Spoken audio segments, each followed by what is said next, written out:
మొదటి వచనం నేను చదువుతాను.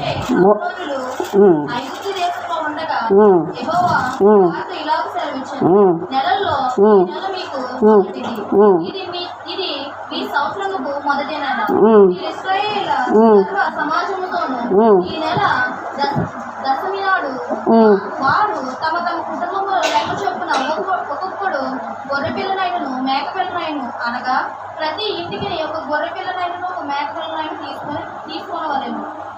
చాలండి, ప్రార్థన చేసుకుందాం. మహాపరిశుద్ధుడు మహోన్నతుడైన తండ్రి, అయా గొప్పదా ఇక్కడ మరి నిజంగా మోషే కాలంలో మరి అక్కడ ఉన్న వారందరికీ కూడా ఏం చెప్తా ఉన్నారంటే బలి నిమిత్తం ఒక్కొక్కరు ఒక్కొక్క గొర్రె పిల్లను మేక పిల్లను కూడా దేవునికి బలి ఇవ్వడానికి తీసుకుని వెళ్తున్నారు. ఈరోజు బలిలో చాలా రకాలు ఉన్నాయండి.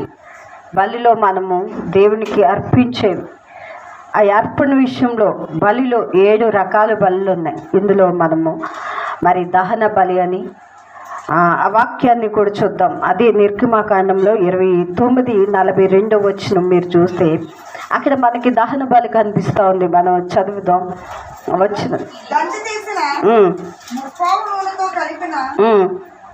ఇది యెహోవా సన్నిధిని సాక్ష్యపు గుడారము యొక్క ద్వారము వద్ద మీ తరతరములకు నిత్యముగా అర్పించు దహన బలి. ఏం అర్పిస్తా ఉన్నారండి? నిత్యముగా అర్పిస్తున్న దహన బలి. ఇంకా చదవండి. మాట్లాడటకు నేను అక్కడికి వచ్చి మిమ్మును కలుసుకుందును, అక్కడికి వచ్చి ఇశ్రాయేలులను కలుసుకుందును, అది నా మహిమ వలన పరిశుద్ధపరచబడును. చాలండి, హల్లెలూయా. ఇక్కడ మనం చూస్తా ఉన్నాం వారు అర్పించే బలి ఏంటి అంటే దహన బలి. హల్లెలూయా. దేవుడు మరి ఎందుకు దేవునికి దహన బలి అర్పించాలి అంటే ఒక మనిషిని పాపము ఎదుట దేవుడు నిలవలేరు. హల్లెలూయా. దేవుని ఎదుట మనం నిలవాలి అంటే మన పాపమే అడ్డుగా ఉంది. ఈరోజు అందుకే దేవుడు ఆ రోజుల్లో ఏమి చెప్పారంటే ఆ దహన బలు మీరు అన్నీ కూడా మీరు తీసుకున్నారండి. అవి తీసుకొచ్చినప్పుడు నేను ఏం చేస్తాను, మీతో నేను మాట్లాడతాను. హల్లెలూయా. మొట్టమొదటిగా మనం దహన బలిని చూస్తూ ఉన్నాం. ఈరోజు నిజమే మనం అందరూ కూడా అర్పించాలి అంటే బలి చాలా కష్టమండి. ఆనాడు మరి ఫరోక రాజ్యంలో మరి ఆ దేశంలో చాలామంది ఇశ్రాయేలు ప్రజలు ఉన్నప్పుడు ఫరోని చాలాసార్లు తన ప్రజల్ని దేవుడు పంపించమని చెప్పి హెచ్చరించినప్పుడు మోషేని పంపించి ఆ స్థలానికి నువ్వు నా ప్రజలను అందరినీ కూడా నువ్వు వారిని వదిలిపెట్టు, ఆ బానిసత్వం నుంచి వారిని విడుదల చేయి, కానాన్ దేశం నేను తీసుకెళ్తానని మోషే అనేక సార్లు అడిగినప్పుడు ఆ ఫరో రాజు ఆ ప్రజలను పంపించడం దేవుడు అనేక తెగుళ్ళను ఆ యొక్క దేశంపై పంపిస్తాడు. ఏమనంటే చాలా తెగుళ్ళను పంపిస్తాడు. అయినప్పటికీ కూడా నీళ్లు రక్తముగా మార్చేస్తాడు. తాగడానికి నీళ్ళు లేకుండా చేసినప్పుడు కూడా ఫరో వాళ్ళన్నీ కూడా చూస్తూ ఉంటాడు.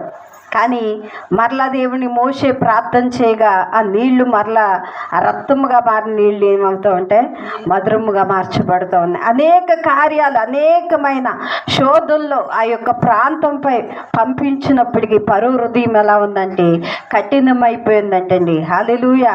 అతని హృదయం ఎలా ఉంది? కఠినమైపోయింది. దేవుని కార్యాలు చూస్తున్నాడు కానీ మరలా తన ప్రజల్ని విడిచిపెట్టట్లేదు, వదిలిపెట్టట్లేదు. దేవుడు అంటున్నాడు నా ప్రజలు నువ్వు రాని నా యొక్క కానానుకు వారిని పంపించు అంటే ఇక్కడ ఫరో అంటున్నాడు ఇగో నా రాజ్యంలోనే వారు పని చేయాలి. ఏం పని అంటే ఇటుకలు చేసే పని అండి. హల్లెలూయా. ఆ మట్టి దగ్గర నుంచి ఇటుకలు కాల్చే వరకు చాలా హింస వారు అనుభవించారు, చాలా బానిసత్వం వారు అనుభవించారు. ఆ బానిసత్వం నుంచి దేవుడు కనికరము చూపించినప్పటికీ ఇక్కడ ఫరో ఏం చేస్తా ఉన్నాడంటే పోనివ్వట్లేదట తన ప్రజల్ని. అప్పుడు దేవుడు చాలా తెగుళ్ళు ఆ ప్రాంతంపై పంపించినప్పుడు ఆ యొక్క పంటనంతటిని కూడా పురుగులు ఏం చేస్తాయండి, తినేస్తాయి. పంట కూడా ఉండదు. మరి ఆ యొక్క దేవుడు ఆకాశము నుంచి ఉరుములతో కూడా ఆ యొక్క ప్రాంతాన్ని అంతటిని కూడా పశువులు అనేకమైన చనిపోవడం జరుగుతుంది. ఎందుకంటే దేవుని కోపానికి. హల్లెలూయా. మరి ఏం పొందుతాడో తెలుసండి ఫరో? ఆ యొక్క దేవుడు ఒకటి ఆజ్ఞిస్తాడు. ఏమనంటే ఇదిగో గొర్రెపిల్ల రక్తం మీరు తీసుకుని మోషేకి చెప్తాడు ఇగో మీరు వధించండి. ఆ రక్తము తీసుకెళ్ళి ఏం చేయాలంటే ప్రతి ఇశ్రాయేలు గుమ్మానికి నువ్వేంచే అది నువ్వు రాసినట్లయితే ఆ మరణ మరణం ఆ ఇంట్లోనికి ప్రవేశించదు. హల్లెలూయా. ఏ ఇంటిపై ఆ రక్తము లేదో ఆ ఇంటిలో ఖచ్చితంగా మరణం అనేది వస్తుంది. మొట్టమొదటి ఇంటికున్న ప్రథమైన మొదటి కుమారుని నేను బలి తీసుకోబోతున్నాను, నువ్వు వెళ్ళి ఇశ్రాయేలుకి ఏం చేయంటే ఆ యొక్క దేవుని సన్నిధిలో బలి అర్పించి ఆ యొక్క మోషే ఏం చేస్తాడంటే ఇశ్రాయేలు ప్రజలందరి దారబంధాలకి కూడా ఆ రక్తము పూస్తాడండి. ఎందుకంటే ఆ మరణ దూత వారి ఇంట్లోనికి ప్రవేశించకుండా. హల్లెలూయా. ఎవరింటి పైకి వెళ్తుంది తెలుసండి? పరో ఒక్క గృహంలోనికి వెళ్తుంది మరణ దూత. ఎందుకంటే ఆ మరణ దూత ఒక్కడైన కుమారుడు చనిపోతాడు పరోకి. ఎందుకంటే ఈరోజు మరణము మనం దాటాలి అంటే ఎక్కడ ఉండాలంటే దేవుడు సజీవమైన రక్తము మన ఇంటిపై ఉండాలి. హల్లెలూయా. మరణ దూత మన గృహంలోనికి రాకుండా ఉండాలి అంటే ఎవరి బలి ఇక్కడ ఉండాలి అంటే దేవుడు అర్పించే ఆ బలి, ఆ రక్తము ప్రోక్షణ మన గృహాలపై నిలిచినప్పుడట అదేమవుదంటే మరణ దూత మన ఇంటిలోనికి ప్రవేశపెట్టదు. అనేక మంది బిడ్డలారు చనిపోయారటండి. దేవుని ఎరగిన ఆ యొక్క పరో రాజ్యంలో అనేక మంది ఏడ్చారట. మొట్టమొదటి పిల్లలందరూ కూడా చాలా మంది దేవుని ఎరగని వారు అనేక మంది చనిపోయారట. ఆ యొక్క ప్రాంతం అంతా కూడా బహువేదనగా వారు ఏడ్చారంటే ఎందుకంటే దేవుడి మాట వారు లక్ష్యం ఉంచలేదు. దేవునికి స్తోత్రం. హల్లెలూయా. దేవుడి మాట ఎవరైతే విన్నారో ఆ మోషే ఆ యొక్క రక్తాన్ని ఏ దారబంధం మీద వేశాడో ఆ ఇశ్రాయేలు ప్రతి ఒక్క గృహముపై కూడా మరణదూత దాటుకుని వెళ్ళిపోయిందంట. దేవునికి స్తోత్రం. ఈరోజు నిజమే మరణం అంట ఎవరిని మృంగుదామా అని ఎదురు చూస్తా ఉంది. ఆ మరణ దూత నుండి మనం తప్పించబడాలంటే నీ ఇంటిపై ఏముండాలి అంటే యేసుక్రీస్తు ప్రభువు రక్తం ఈరోజు ఉండాలి. హల్లెలూయా. ఆనాడు తండ్రి అయిన దేవుడు వారికి ఆజ్ఞాపించిందండి. ఈరోజు మనము ఒక గొర్రె పిల్లను వధించి ఆ రక్తాన్ని రాసుకోవాల్సిన పని లేదు, కానీ మన కొరకే ఒక వదకు తేబడిన ఒక గొర్రె పిల్లగా ఆయన దహన బలిగా అర్పించబడ్డాడు. హల్లెలూయా. ఆయన రక్తంలో మనము కూడా ఈరోజు కడగబడుతూ ఉన్నాం. పరిశుద్ధులుగా మనము కూడా ఏం చేస్తున్నాం? పాలు పొందుతూ ఉన్నాం. ఆ శరీరము రక్తము కూడా ఆయన నా కొరకు ప్రాణం పెట్టాడని మనం నమ్ముతా ఉన్నామండి. అలే ఈరోజు మీరు దహన బలులు ఇవ్వవలసిన అవసరం లేదు. హల్లెలూయా. ఈరోజు ఎందుకు నేను చెప్తున్నానంటే ఇశ్రాయేలు ప్రజలకు దహన బలులు అర్పించమని దేవుడు చెప్పాడు. అది మొదటిగా మనం చూస్తున్నాం దహన బలి. హల్లెలూయా. రెండోది నైవేద్య బలి. ఏంటి అంటే నిర్గమాకాండము 40వ అధ్యాయము 29వ వచనం కూడా చదవండి. దాని మీద దహనబలి అర్పించి నైవేద్యము సమర్పించి మరియు యెహోవా మోషేకు ఆజ్ఞాపించినట్లు ప్రత్యక్షపు గుడారమునకును బలిపీఠమునకును మధ్య గంగాళమును ఉంచి ప్రక్షాళన కొరకు దానిలో నీళ్లు పోసాను. దాని యొద్ద మోషే అహరోనును అతని కుమారులను తమ చేతులను కాళ్లను కడుగుకొనిరి. వారు ప్రత్యక్షపు గుడారమునకు వెళ్ళినప్పుడు బలిపీఠమునకు సమీపించినప్పుడు కడుగుకొనిరి. చాలండి. హల్లెలూయా. ఆయన బలిపీఠం దగ్గరికి ఎవ్వరు వెళ్ళాలన్నా కూడా ఆ యొక్క యాజకుడికి మాత్రమే అర్హత ఉండేదటండి. హల్లెలూయా. ఎందుకంటే ఆ పరిశుద్ధమైన ఆ యొక్క బలిపీఠం యొద్దకు కూడా వెళ్ళడానికంట ఒక యాజకుడు వెళ్ళాలి అంటే అతను ఏం కట్టుకుని వెళ్ళేవాడు తెలుసండి? నడానికి తాడు కట్టుకుని వెళ్ళేవాడండి. అక్కడ ఏదైనా ఆ యొక్క యాజకుల్లో ఒక తప్పు ఒక పొరపాటు ఉన్నట్లయితే అక్కడికక్కడే ఆ బలిపీఠం ఎక్కగానే అతను మరణించేవాడండి. ఆ మరణించినప్పుడు ఆ తాడు బయట నుంచి ఏం చేసేవారు? లాగినప్పుడు ఆ యొక్క బయటికి ఆ మనిషి బాడీకి బయటకు వస్తూ ఉండేదట. ఎందుకనంటే అక్కడ ఎవ్వరు కూడా అడుగు పెట్టలేరు. హల్లెలూయా. ఎవరు వెళ్ళినప్పుడు కూడా అక్కడ చనిపోతారు. ఎందుకంటే దేవుని యొక్క అభిషేకం అంత బలమైందండి. హల్లెలూయా. ఎవ్వరు కూడా ముట్టుకోవడానికి వీల్లేదు. ఎందుకంటే ఆయన పరిశుద్ధమైన స్థలాన్ని ఎవ్వరికి తాకే అర్హత అంటే ఒక మానవుడికి ఎవ్వరికీ లేదు. కానీ దేవుడు తన యొక్క పాపము లేని వారిని అక్కడ మనం నైవేద్య బలిగా మనం చూస్తూ ఉన్నాం. కానీ ఆ ప్రజలందరూ కూడా ఎంతో ఇష్టంగా దేవుని మాటకు లోబడుతూ ఉన్నారంట. చూడండి, మూడోది కూడా సమాధాన బలి. చూడండి, లేవికాండం 3వ అధ్యాయము 1వ వచనాన్ని కూడా మనం చదువుకుందాం. సమాధాన బలి అని ఎడలా అతడు గోవులలోనికి తీసుకుని వచ్చిన ఎడలా అది మగదే గాని ఆడదే గాని యెహోవా సన్నిధికి నిర్దోషమైన దాన్ని తీసుకుని రావాలి. దాన్ని అర్పించు. దాని తల మీద తన చేయి ఉంచి ప్రత్యక్షపు గుడారము యొక్క ద్వారమున దాన్ని వధించవలెను. చాలండి. హల్లెలూయా. ఏ బలి అండి ఇది? సమాధాన బలి. హల్లెలూయా. మరి నిజంగా అది అర్పించేదంట నిర్దోషమై ఉండదంట. అంటే దాని మీద ఒక మచ్చైనను ఒక డాగ్ అయినను ఆ గొర్రె పిల్ల కంటే ఏ వంకర కాలు వంకర అయింది కూడా పనిచేయదటండి. హల్లెలూయా. అంటే ఎలాంటి కుంటిదైనప్పటికీ కూడా ఎలాంటి వధించాలి ఒక జంతువుని అంటే అది దేవునికి శ్రేష్టమైంది. హల్లెలూయా. అది ఒక ప్రత్యేకించబడింది. అనారోగ్యంగా ఉన్న అక్కడ పశువులను దేవునికి వధిస్తే అది దేవుడు అంగీకరించడు, కానీ శ్రేష్టమైంది వధించాలట. హల్లెలూయా.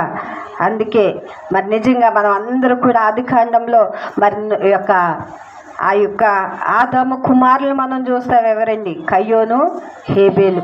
వారి అర్పణలు ఎలా ఉంటాయంటే కదా, కయ్యోను అర్పణ ఎలా ఉంటుందండి? దేవునికంట మరి ఇష్టం లేనిది అర్పించి కదా హేబేలుని చంపివేస్తాడు. ఎందుకంటే ఈరోజు నిజమే దేవుడు అర్పించే అర్పణలో కూడా వారు తేడా చూపించారు. చూడండి, ఆదికాండము 4వ అధ్యాయం 1వ వచనాన్ని మీరు చదివితే భార్య అయిన హవ్వను పుట్టినప్పుడు గర్భవతి అయిన కయ్యేను కని, యెహోవా దయ వలన నేను ఒక మంచి కుమారుని సంపాదించుకున్నానని. తర్వాత ఆమె అతనికి తమ్ముడగు హేబేలు కనె. హేబేలు గొర్రెల కాపరి, కయ్యేను భూమిని సేదపరచువాడు. కాలమైన తర్వాత కయ్యేను పొలపు పంటల్లో కొంత యెహోవాకు అర్పణగా తెచ్చాను. హేబేలు కూడా తన మందల్లో తొలిచూన పుట్టిన వాటిలో క్రోవిన వాటిని తెచ్చాను. యెహోవా హేబేలు అర్పణను లక్ష్య పెట్టెను, కయ్యేను తన అర్పణను ఆయన లక్ష్య పెట్టలేదు. చాలండి. ఎందుకు లక్ష్య పెట్టలేదండి?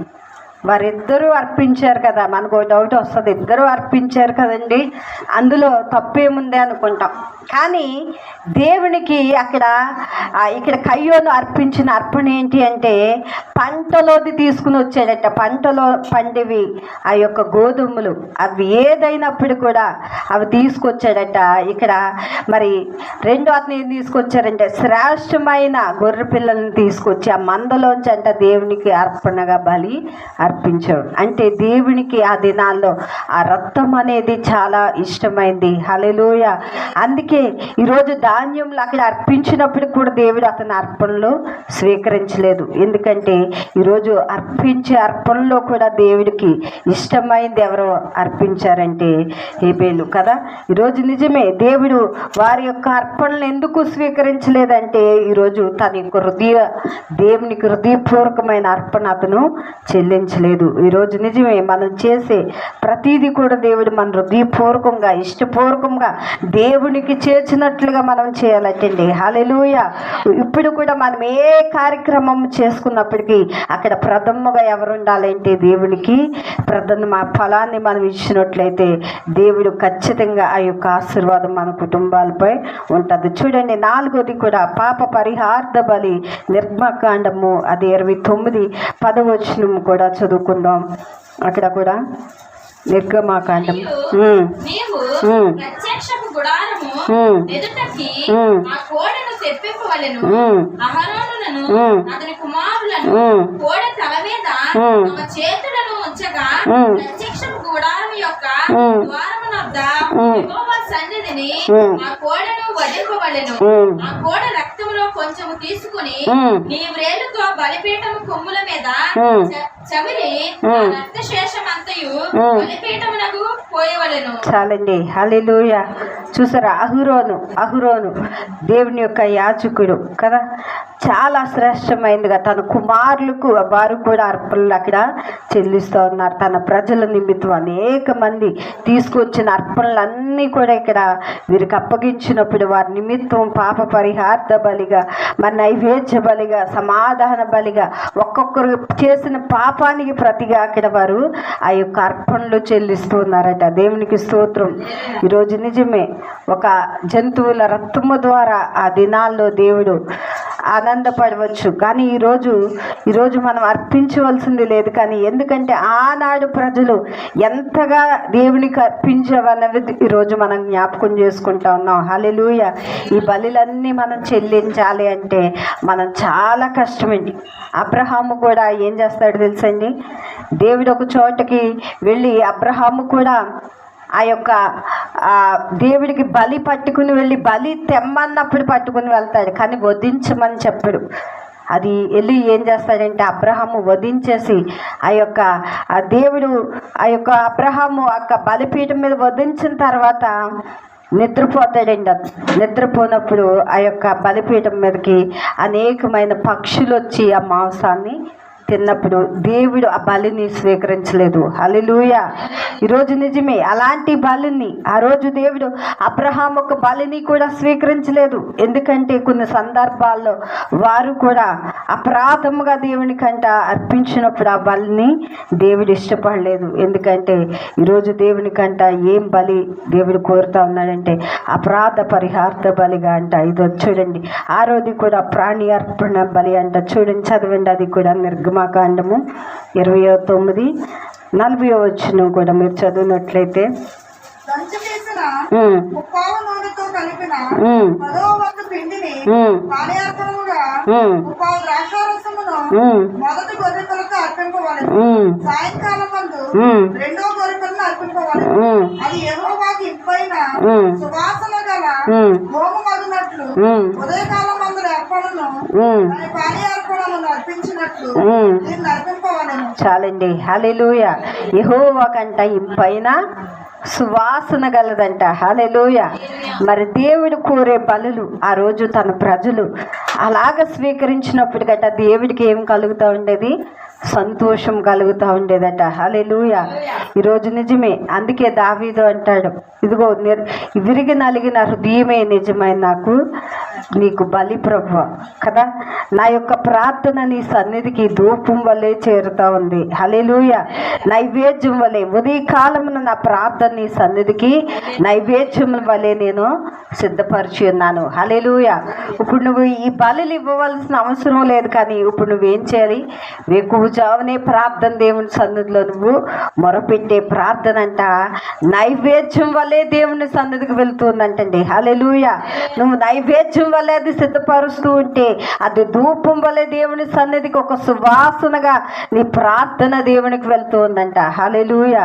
ఈరోజు నిజమే, అదే అంటున్నాడు. ఏమనంటే నువ్వు చేసే ప్రార్థన దేవుడు ఎలాగా ఇష్టపడాలి అంటే నువ్వు చేసే ప్రార్థన మరి దహన బలిగా నువ్వు చేసే ప్రార్థన మరి నిజంగా ఆయనకి ఇష్టమైన ఇంపైన సువాసనగా దావీదు ఎలాగైతే ఇదిగో నీ కొరకు నీ సన్నిధిలో ఉదయకాలంలో నైవేద్యం సిద్ధపరచాను ప్రభువా, ధూపం వల్లే నా ప్రార్థన నీ సన్నిధికి చేరుతుంది, అది నువ్వు విని సంతోషిస్తున్నావని దావీదు చక్కటి మాట అంటాడు. చూడండి, 7వ చివరిగా చదువుకుందాం. నిర్దోషమైన బలి అంట. లేవికాండం 1:3 మీరు చదివినట్లయితే నిర్దోషమైన బలి అతడు దహన బలి రూపముగా నిర్దోషమైన మగదానిని తీసుకుని రావలెను. తాను యెహోవా సన్నిధిని అంగీకరింపబడినట్లు ప్రత్యక్షపు గుడారము యొక్క ద్వారమునకు దానిని తీసుకుని రావలెను. అతడు దహన బలిగా అర్పించు పశువు తల మీద తన చెయ్యి నుంచవలెను. అతని నిమిత్తము ప్రాయశ్చిత్తము కలిగినట్లు అది అతని పక్షముగా అంగీకరింపబడును. చాలండి. హల్లెలూయా. ఒకరి పక్షముగా మరి ఏదైనా తప్పు చేసినప్పుడు నిర్దోషమైన బలిగా అక్కడ కూడా అర్పిస్తూ ఉన్నప్పుడు అతన్ని దేవుడు అంటే ఆ తప్పు చేసిన వ్యక్తిని తన నిమిత్తమే బలి చెల్లించినప్పుడు దేవుడు ఏం చేస్తూ ఉండేవాడు? క్షమాపణ వరకు దొరుకుతూ ఉండేదటండి. హల్లెలూయా. ఈరోజు నిజంగా దేవుని యొద్ద చేసిన తప్పుకి వారు పరిహార్థంగా ఎక్కడికి వెళ్ళేవారంటే యాజకుని యొద్దకు బలి పశువును తీసుకుని వెళ్ళి అది వధించి దేవునికి ఇష్టమైన బలిగా అక్కడ వారు అర్పిస్తూ వచ్చేవారు. చేసిన ప్రతి తప్పైనా ఏ తప్పు చేసినప్పటికీ దానికి తిరిగి మరలా బలి చెల్లించుతూ వచ్చేవారు. హల్లెలూయా. కానీ ఈరోజు మనం ఉదయం లేస్తే ఎన్ని మనం మన నోటితో కొన్నిసార్లు చేస్తూ ఉంటాం, మన ప్రవర్తనతో కొన్నిసార్లు, ఇవన్నీ కూడా ఉదయకాలం నుంచి మనం సాయంత్రం దాకా ఎన్నో తప్పులు చేస్తూ ఉంటాం. అన్నిటికి బలి ఇవ్వాలి అంటే చాలా కష్టం.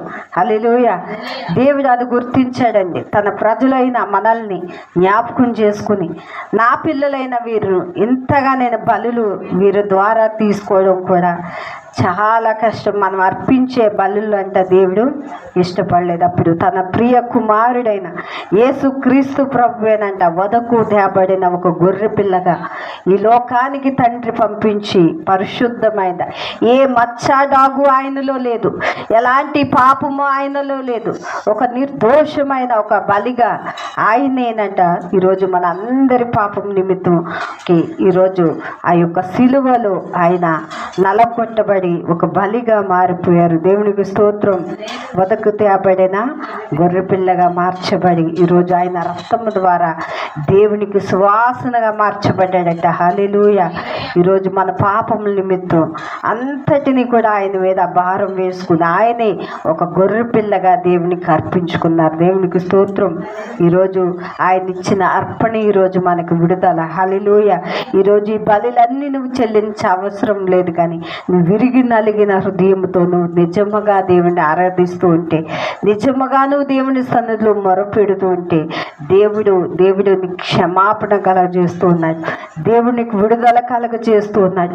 వారు బలుల ద్వారా ప్రతిదీ దేవునికి ఇష్టంగా చేసి వారు ఆనాడు ఆశీర్వదించబడితే ఈరోజు నువ్వు నీ హృదయపూర్వకమైన ఆ యొక్క హృదయంతో నువ్వు ప్రార్థన చేస్తే దేవుడు ఆలకించడానికి ఇష్టపడుతున్నాడు. హల్లెలూయా.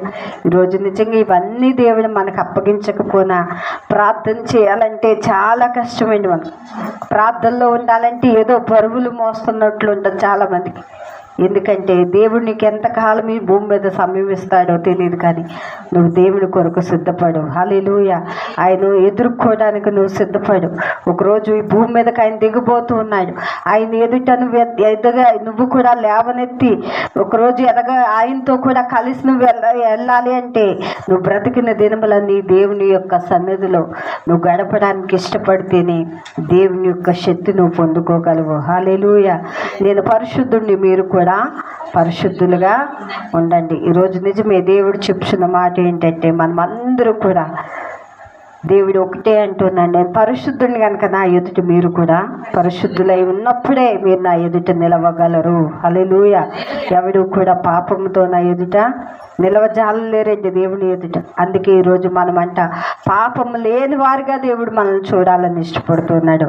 హల్లెలూయా. ఈరోజు ప్రతి పాపము కూడా మనం ఒప్పుకొని దేవుని సన్నిధిలో మరి నిజంగా మనము కూడా మొరపెట్టేవారుగా నిర్దోషమైన బలిగా మరి దేవునికి అర్పించేవారుగా మనం ఉండాలని కోరుతూ ఈ కొద్ది మాటలు దేవుడు దీవించునుగాక. ఆమేన్.